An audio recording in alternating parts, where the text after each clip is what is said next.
বরবাদের HD print leak হওয়ার পর থেকে অনেক সাকিবিয়ানদের মন্তব্য যে কেন রিয়েল এনার্জি প্রোডাকশন হাউস এবং শারিন আক্তার সুমি, আজিম হারুন স্যার কেন এটার বিরুদ্ধে কোনো স্টেপ নিচ্ছে না, কারা মানে তারা কেন চুপচাপ। আই থিঙ্ক আজকে তোমরা উত্তরটা পেয়ে গেছো। আমি তোমাদের কিছুদিন আগেই বলেছিলাম, কোনো প্রোডাকশন হাউস তার প্রথম সন্তানকে এমন পরিস্থিতি হবে না যেখানে 100 কোটির ক্লাবে ভাই ঢুকবে ঢুকবে করছে সেই মুহূর্তে বিক্রি করে দেবে, তাও আবার বেটিং সাইটে। এটা তোমাদের মনে হতে পারে, কিন্তু কোনো প্রডিউসার এরকম চাইবে না।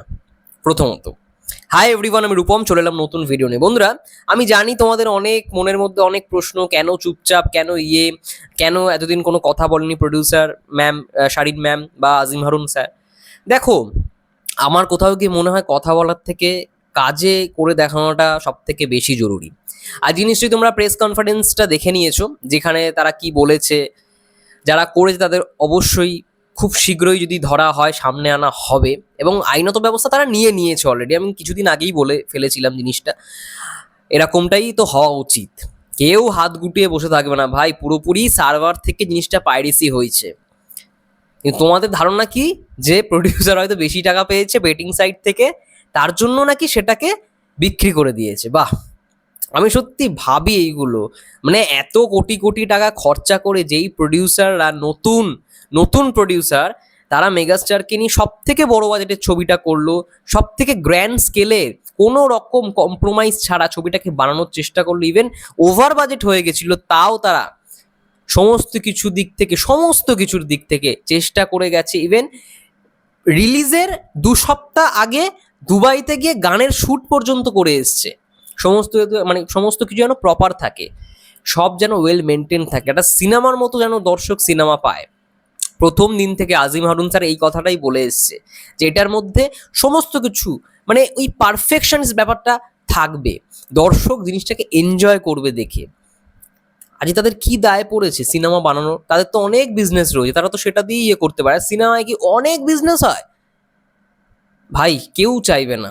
একমাত্র তারা প্যাশনেট বলে, মুভি লাভার বলে তারা সিনেমাটাকে বানিয়েছে, এবং তারা প্ল্যানও করে রেখেছে ভবিষ্যতেও সাকিব ভাইকে নিয়ে আরো তিনটে ছবি করবে, সেগুলো বরবাদের থেকেও বড় স্কেলের হবে। এটা সবাই করবে না, এরকম মানবিকতা সবার হবে না। আজ সত্যিই তোমরা যেই সমস্ত কথাবার্তাগুলো বলছো, তাদের কি চোখে পড়ছে না? অবশ্যই চোখে পড়ছে, কিন্তু এটা খুব খারাপ জিনিস। আজকে বরবাদ অলরেডি 70 থেকে 75 কোটি, 70 to 75 crore বিজনেস করেছে, এটা তারা আজকে নিজেরা কনফার্ম করেছে। 70 থেকে 75 কোটির মধ্যে বরবাদ আটকে গেছে, যেটা কিন্তু 100 কোটি আরামসে হতো, আরামসে কিন্তু 100 কোটি পার করে যেত। তো সেই জায়গায় 70 থেকে 75 কোটি লাস্ট কোন বাংলা ছবি এরকম ব্যবসা করেছে? কোনো লাস্ট বাংলা ছবি এরকম ধরনের ব্যবসা করেছে? করেনি। উত্তর হচ্ছে করেনি না। তো এটা বুঝতে হবে ভাই, বরবাদের মধ্যে সেই পোটেনশিয়ালটা ছিল, বরবাদ মানুষ ভালোবাসা দিয়েছে, বরবাদের মধ্যে মানুষ সেই জিনিসটা দেখতে পেয়েছে। বরবাদের মধ্যে যেটা out of the box content, যেই লুক অ্যান্ড ফিল, যেই গ্র্যান্ডার, সেটা দর্শক দেখতে পেয়েছে বলেই বরবাদকে তারা রিপিটেটিভ বার হলে গিয়ে দেখছে। ইভেন মাল্টিপ্লেক্সে তো প্রতিদিন ভালো রেসপন্স হচ্ছে।